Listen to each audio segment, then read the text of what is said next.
Alright, well, it seems like Saren has some more questions for me. Very inquisitive, I must say. So let's see, we are on question number 12. Why is your first case confidential? If we were allowed to know that you were working on the Cure case, why not this one? Well, in all honesty, dear Saren, my first case, which obviously is confidential, had to deal with the English Parliament.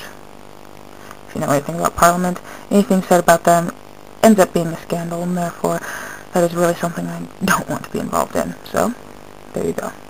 Question number 13. Was there another L before you, or were you the first? Believe it or not, Watati was before me. Explains the tea parties, doesn't it? Question number 14. How many of Watati's tea parties have you been subjected to? More than I can count. Trust me, in each one of them, every time it gets more and more horrifying. No amount of sugar can block out the horrors such as that. Eh? Question 15. Did you have any friends or people that you were close to in the orphanage? I'm not really close to anyone, am I? I guess the only person I was really close to would have to have been Watati. Question 16. Everyone seems to assume that you would have chosen Neil or Mello as your heir. What would you actually have done? Well, seeing as Mello is, rather trigger-happy, I would have to go with Neil, but of course, I would rather have trained Neil myself, worked with him until I believed he was of suitable age to be able to handle things more properly. Not like he couldn't do it in the first place, but I really would have liked to have been there.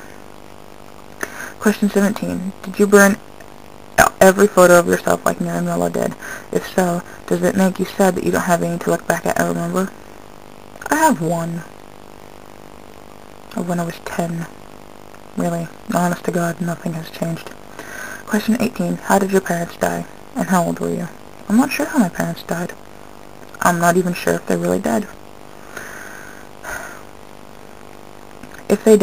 Question 19. If they died when you were really young, did you have a mother figure? And who would you view as your family? Watati and Nia are my family. And no, I never really did have a mother figure. Not really one much for females, am I? Explains all the, yaoi fanfiction and fan art. Oh my. Question 20. Are you getting tired of all these questions? Not really. Some of these questions are so serious, though. I'm really thinking that people need to loosen up and ask me the most random of questions. I mean, really. I can only answer so many questions about myself, can't I? This has been L. Konbanwa.